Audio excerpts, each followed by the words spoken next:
You know you're about to get screwed when the CEO's daughter stands up in the middle of your Series C presentation and says, "Dad, I think Michael's being way too conservative with our growth projections." 12 institutional investors on the Zoom call.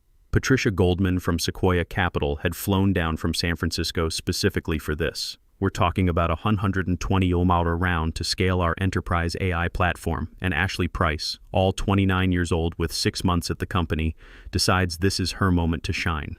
I'm Michael Torres, 48, former Marine-turned-tech founder. Built Apex Dynamics here in Austin over the past 8 years after my last startup got acquired. We'd grown from $0 to $18 million in annual recurring revenue, and this Series C was supposed to be our rocket fuel to $100 million. Ashley, I said, keeping my voice steady.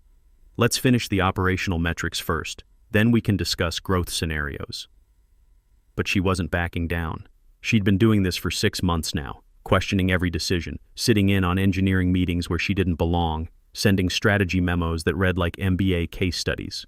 Her dad, Richard Palmer, wasn't just our board chair, he was also our lead angel investor from 8 years ago when I was bootstrapping this thing in my garage.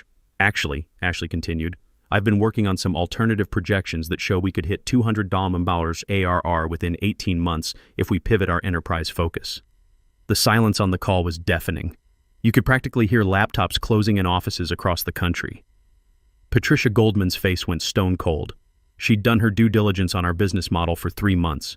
Our conservative projections weren't conservative. They were realistic based on enterprise sales cycles and market penetration.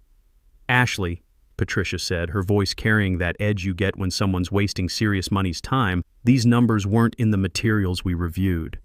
That's because Michael's team has been resistant to innovative thinking, Ashley replied. I had to develop them independently. I felt something cold settle in my gut. This wasn't just about the presentation anymore. Ashley was making a power play, right here, right now, with 12 of the most connected investors in Texas watching. See, here's what Ashley didn't understand about enterprise software. You don't just flip a switch and double your growth rate because some fresh MBA thinks you should. Enterprise customers take 12 to 18 months to close. They want references, proof of concept, security audits. The kind of methodical growth we'd been building wasn't sexy, but it was bulletproof.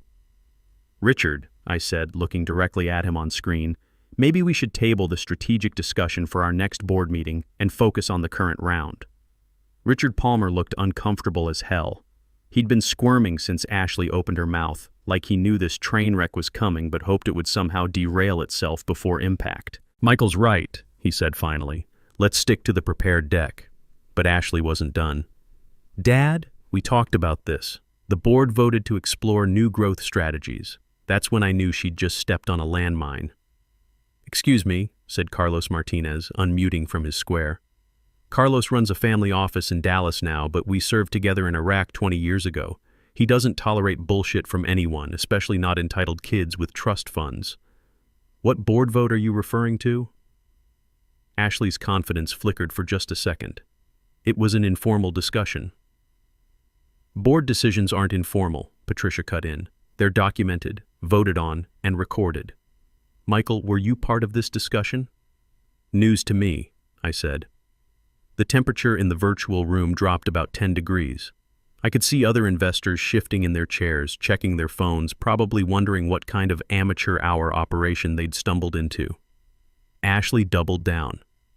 This is exactly the kind of inflexibility that's holding us back.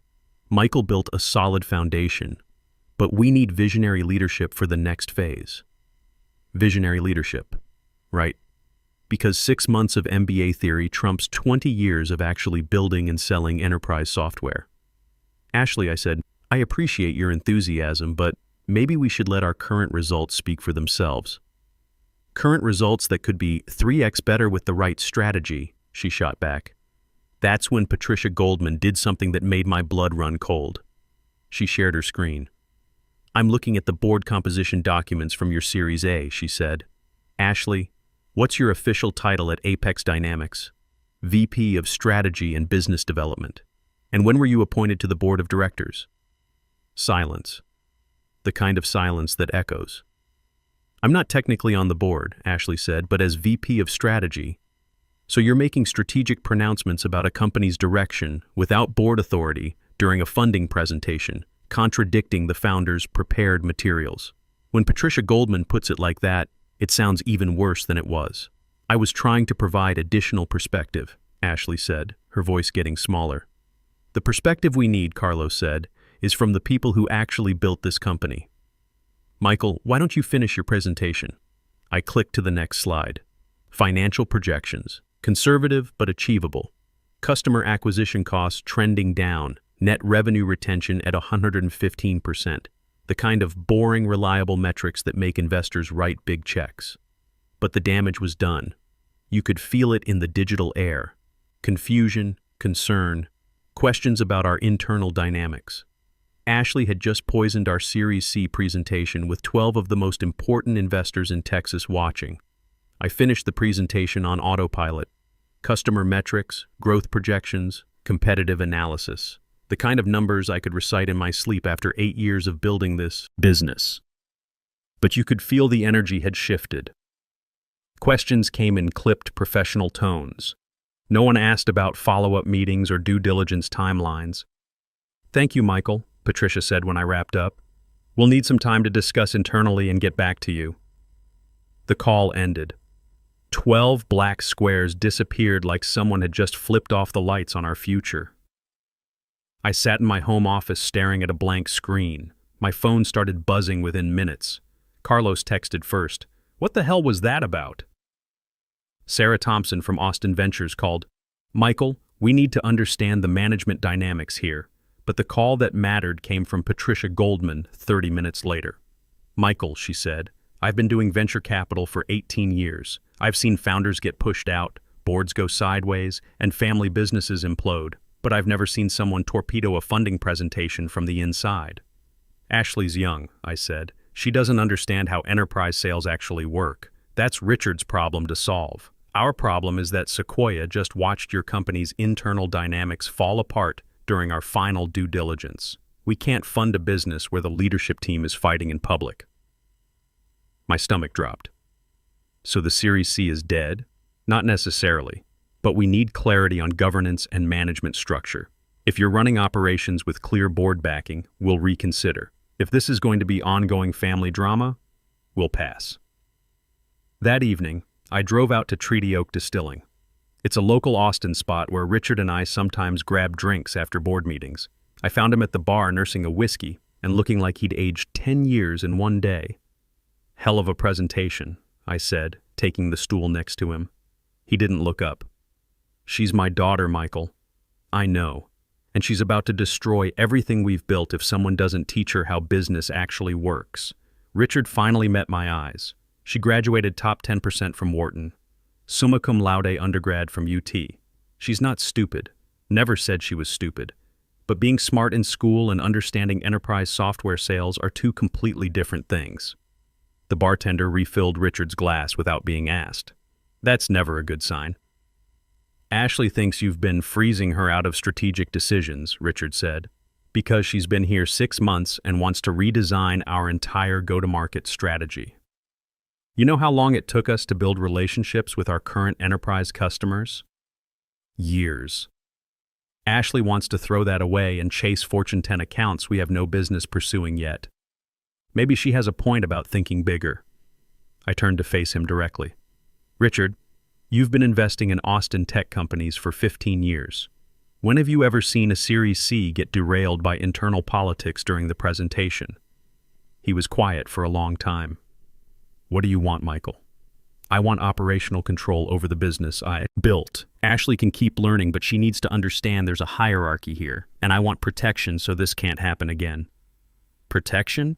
Board resolution that any major strategic decisions require founder approval. Ashley can provide input, but she doesn't get to override 8 years of market knowledge with PowerPoint slides. Richard signaled for another whiskey. I was starting to worry about how many he'd had before I arrived. She won't like it, he said. She doesn't have to like it.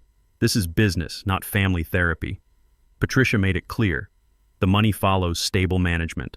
Right now, that's me. The next morning, my phone rang at 6 a.m. Patricia Goldman. Michael, I've been thinking about yesterday. Can you walk me through your Series A documents? Specifically any founder protections or management clauses? I was already pulling up the files on my laptop. What are you looking for? Standard founder protections, vesting acceleration, approval rights for management changes, that kind of thing. Here's where 8 years ago, paranoid Michael had done something smart. After getting pushed out of my previous startup right before the exit, I'd learned about founder protection clauses the hard way. When we drafted the Apex Series A documents, I made sure I was protected. Section 4.7 of the Investor Rights Agreement, I said.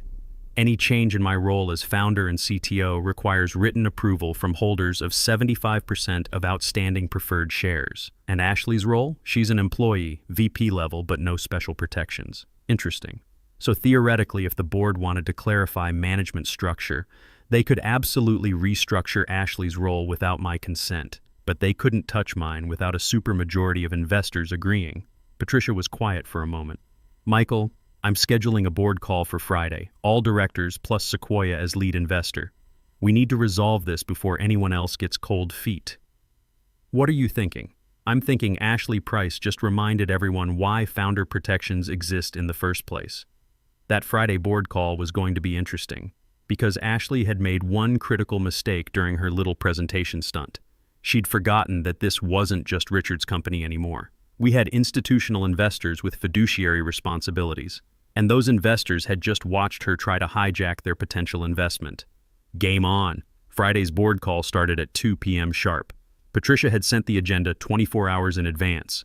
Management structure and Series C continuation. Translation, fix this mess or lose the money. I dialed in from my home office. Richard joined from Apex headquarters. Ashley was there too. She'd somehow convinced her dad she needed to be included for strategic input. The other board members logged in one by one. Carlos Martinez from Dallas, Sarah Thompson from Austin Ventures, and Dr. James Wilson, our independent director who'd been with us since Series A. Patricia opened with her typical no-nonsense approach. We're here because Wednesday's presentation raised concerns about management alignment and decision-making authority. Before Sequoia commits 100 we need clarity. I appreciate everyone's time, Richard said. He looked tired. Probably hadn't slept much since our conversation at Treaty Oak. Ashley has some thoughts on strategic direction that she'd like to share. Here we go again. Ashley launched into a 15-minute presentation about market expansion opportunities and leveraging AI capabilities for Fortune 10 penetration. Same MBA buzzword soup from Wednesday, just repackaged with prettier slides. She talked about pivoting our enterprise focus, accelerating customer acquisition, and disrupting traditional software sales cycles. Dr. Wilson stopped her mid-sentence. Ashley, help me understand something. What's your background in enterprise software sales? I have an MBA from Wharton with a focus on technology strategy. That's not what I asked. Have you ever sold enterprise software? Ashley's confidence flickered. Not directly, but I've studied the market dynamics. Michael, Dr. Wilson continued, how long did your last enterprise deal take to close? 18 months. 2.3 NM annual contract with a healthcare system. Took 47 meetings, 3 RFPs, and a security audit that lasted 6 months. And Ashley wants to accelerate this process. How exactly? Ashley tried to recover. There are innovative approaches to enterprise sales. Companies like Slack and Zoom disrupted traditional cycles. Those are collaboration tools, Carlos cut in. We're selling AI infrastructure that processes regulated data. The compliance requirements alone take months to navigate. I watched Ashley's presentation fall apart in real time. Every suggestion she made showed how little she understood our actual business. She wanted to eliminate our channel partner program, the same program that generated 40% of our revenue. She proposed direct sales to Fortune 10 companies we had no relationship with. She suggested cutting our 18-month implementation timeline to 6 months, which would guarantee customer failures. Patricia let her finish, then shared her screen. I'm looking at Apex's customer retention data. 98% renewal rate, average contract value growing 35% year over year. Michael, what drives these metrics? Methodical implementation, extensive customer success support, and realistic timeline expectations. We underpromise and overdeliver. And Ashley's proposed changes would impact this how? The silence stretched out like a wire about to snap. Ashley finally spoke up. Sometimes you have to take calculated risks to achieve breakthrough growth. With other people's money, Patricia said flatly. Dr. Wilson cleared his throat. I'd like to address the governance issue directly. Ashley, what authority do you have to make strategic decisions for this company? I'm VP of Strategy. That's a job title, not board authority. Richard, can you clarify Ashley's role in corporate decision-making? Richard looked like he wanted to crawl under his desk. Ashley provides strategic input as part of the executive team. But she doesn't have voting rights or operational authority, Patricia said. Correct? Correct. Carlos unmuted. Then why are we having this conversation? Michael's the founder and CTO. He's built a profitable, growing business with strong customer metrics. Ashley's been here 6 months and wants to redesign everything. This isn't complicated. Ashley's face was turning red. This is exactly the kind of old-school thinking that prevents companies from scaling. You're also focused on incremental growth that you can't see the bigger opportunity. The bigger opportunity, Dr. Wilson said, is not screwing up a business that's already working. Ashley, with all due respect, your suggestions would destroy everything Michael's built. That's when Ashley made her biggest mistake. Maybe it's time for some fresh leadership perspective, she said. Michael's done great foundational work, but we need someone who understands modern growth strategies for the next phase. The call went dead silent. Even Richard looked shocked. Patricia's voice cut through the silence like a knife. Are you suggesting a management change? I'm suggesting we consider all options for maximizing shareholder value, Ashley replied. Carlos started laughing. Not a happy laugh. The kind of laugh you hear right before someone gets destroyed. Ashley, he said, do you know what Section 4.7 of our Series A agreement says? I haven't reviewed every detail of the legal documents. It says any change in Michael's role requires approval from 75% of preferred shareholders. Right now, the preferred shareholders are me, Sarah, Patricia's fund, and your dad. Want to guess how that vote would go? Ashley looked at her father. Richard was staring at his hands. Dad? Ashley, Richard said quietly, maybe you should step out for the rest of this call. What?